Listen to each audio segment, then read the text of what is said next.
Olá pessoal, bem-vindos ao canal do Nilton, dia de visão do jogo, onde vamos abordar os factos mais importantes da 10ª jornada, destaque para o Benfica que perdeu a liderança, vitória do Fogo do Porto e do Sporting sobre Boa Vista e Guimarães respectivamente. Vamos fazer uma análise de alguns campeonatos, onde está alguns treinadores portugueses. Quem não me conhece, meu nome é Nilton. Antes de começar, vou-vos pedir, subscreve o canal e deixa o vosso like.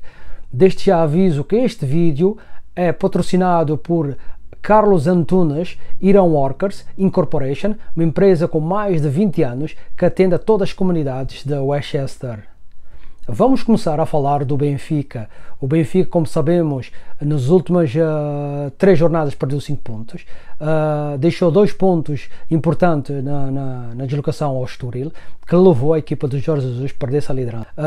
O Benfica empatou com o Estoril, num jogo difícil, num jogo em que o Estoril, como sabemos, tem uma estratégia defensiva muito forte.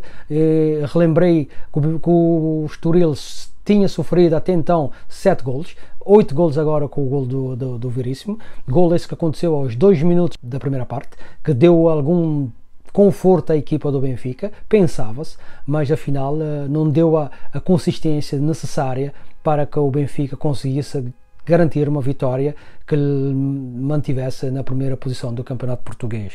O Benfica já vem notando alguma descendência em termos físico, em termos psicológico. Nota-se que a equipa não está tão estável como algumas jornadas atrás. Desde a vitória com o Barcelona, o Benfica não consegue ter um equilíbrio necessário para conseguir continuar com a dinâmica que vinha apresentando. Isso tem-se notado e nota-se neste momento que o Benfica perdeu a liderança para o Fogo do Porto e para o Sport. A questão é que se pergunta quem é o culpado ou quem são os culpados, os jogadores, o treinador. Essa é uma questão que da minha parte tento analisar de outra maneira. Há que dar o mérito às equipas, nesse caso Estoril e ao Portimonense, que ganharam ao Benfica e empataram, mas também tem que se chamar a razão à estrutura do Benfica, aos jogadores, à equipa técnica, porque nota-se alguma descendência física e mental da parte da equipa do Jorge Jesus. Não sei se é fadiga muscular, se é o cansaço dos jogos, ou só é o cansaço semanal. Eu digo cansaço semanal porque quando a rotina do treino é sempre o mesmo, isso leva a que alguns jogadores tenham algum desgaste psicológico e emocional que às vezes afeta durante as partidas. É uma situação que tem que ser analisada por quem deve.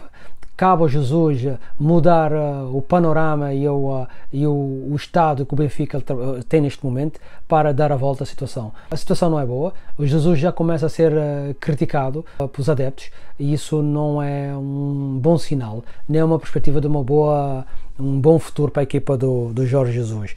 Como disse, jogo difícil contra o Estoril. O Estoril tem uma boa equipa. O demérito não é só do Benfica, há que valorizar também o esforço e a dedicação da equipa do Estoril. Uma estratégia bem montada, uma equipa muito bem defensivamente, que não deu grandes oportunidades ao Benfica de criar lances de perigo. O Benfica teve poucas oportunidades durante o jogo, mas isso também mostrou-se devido à apatia e à falta de ambição da equipa do Jorge Jesus. Por isso o Benfica perde a liderança, está neste momento a 1 ponto do Fogo do Porto e do Sporting, ficou-se com os 25 pontos e agora tem que correr atrás do prejuízo, como eles costumam dizer. O Fogo do Porto recebeu o Boa Vista, ganhou por 4-1, um resultado volumoso, um resultado justo, com a dinâmica do jogo apresentado para a equipa do Fogo do Porto.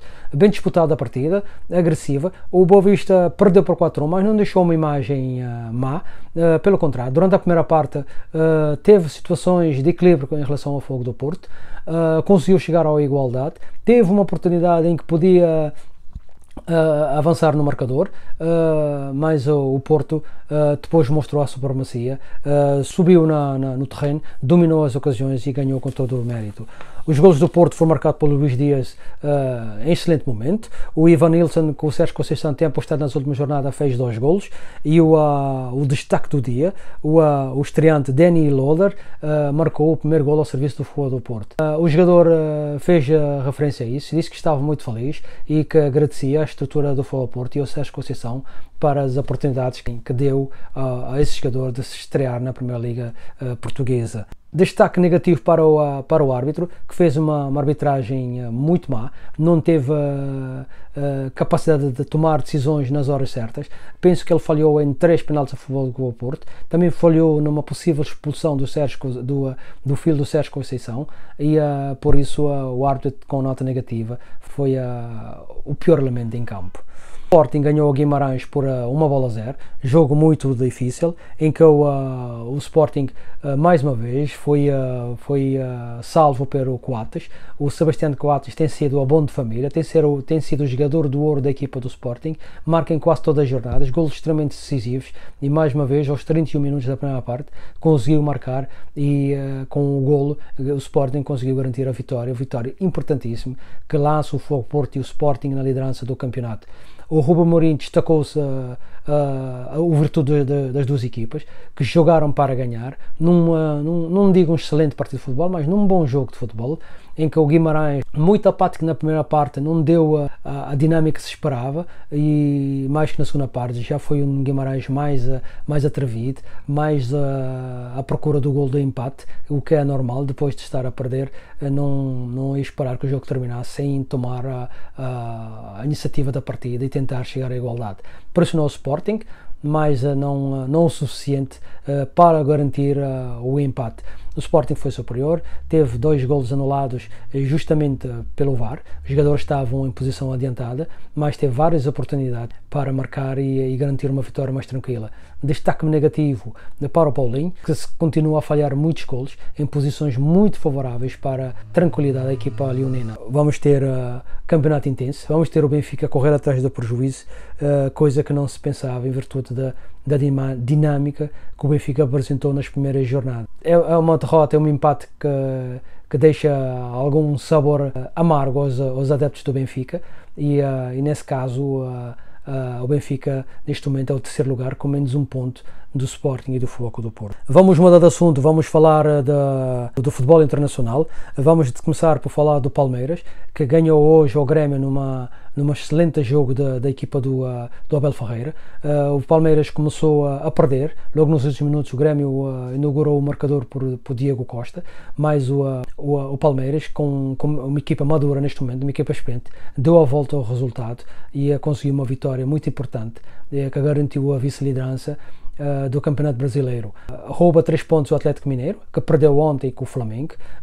O Flamengo, como já sabemos, vinha pressionado, tinha necessidade de ganhar, depois de perder para as meias finais da Taça do Brasil com o Atlético Paranaense, com o Renato Gaúcho muito pressionado pela massa associativa do Flamengo, e o Flamengo conseguiu ganhar o Atlético Mineiro numa partida que se esperava-se um jogo mais fluido, mas há que destacar a péssima relevada que está neste momento no estádio de Maracanã, que não ajuda aos jogadores a desenvolver o futebol. O destaque negativo foi para a arbitragem, que em excesso de zelo apitou tudo que tinha para apitar, não deixou que o jogo desenrolasse com mais intensidade, mas o Flamengo acaba por ganhar um jogo extremamente importante, que ele deixa ainda relançado na disputa do Campeonato Brasileiro. Vamos falar também do Tottenham, que perdeu com o Manchester United em casa por 3-0. Destaque para a exibição do Cristiano Ronaldo, que foi considerado o homem do jogo.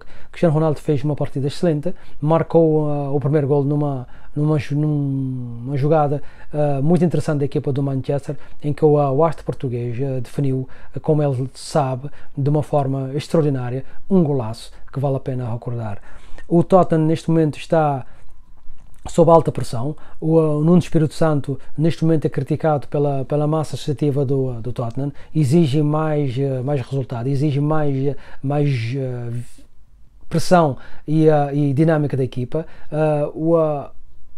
a equipa do Tottenham às vezes pratica um futebol muito interessante, como vimos na semana passada contra o Newcastle, em que ganhou 3-0 num excelente partido de futebol. Também na quarta-feira tinha feito um jogo razoável para a taça da Liga, mas contra o Manchester United deixou uma imagem muito fraca, e onde a equipa foi contestada pelos sócios. Há que dar mérito à equipa do Manchester United, que jogou muito bem, com uma nova estratégia montada pelo Solskjaer.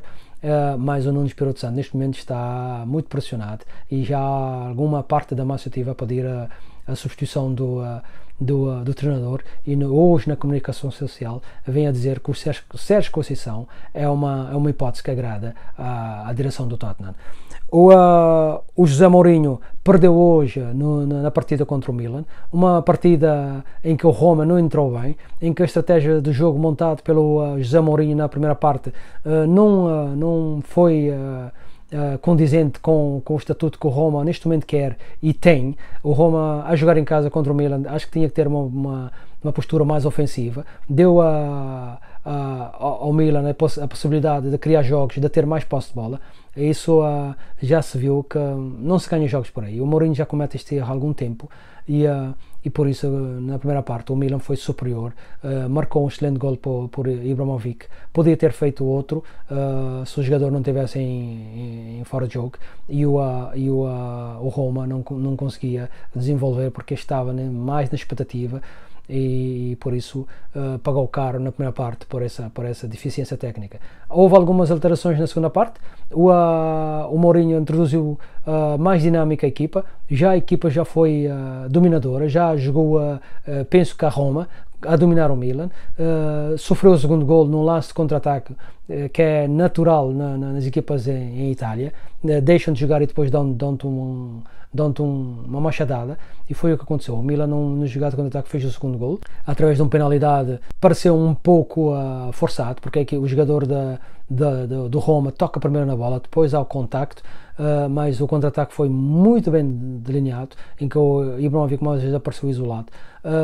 O árbitro deu a vantagem ao avançado e considerou que era penalti. Estas são das situações que o VAR intervém, quando eu acho que o VAR não tem que intervir nessa situação. Se o árbitro tomou a decisão, tem que ser respeitado nessa altura, mas como já disse, o Roma nessa altura já dominava a partida, já estava superior ao Milan.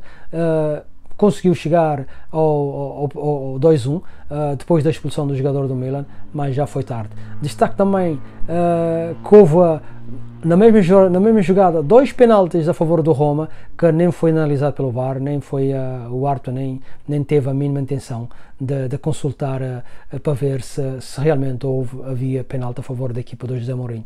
Uma vitória que custa caro à equipa do José Mourinho. Depois da derrota do Juventus, a Roma tinha necessidade de ter um resultado positivo, que não perdesse. Com as opções tomadas pelo Mourinho, acho que pagou a fatura por isso, e o Roma perde um jogo extremamente importante. Se quer ser campeão italiano, há que assumir, há que ter ideias de ataque para poder ganhar jogos dessa dimensão. Bom pessoal, por hoje é tudo. Antes de terminar, vou-vos pedir mais uma vez, subscrevem o canal e deixem o vosso like, ok? Forte abraço, a gente se vê no próximo vídeo.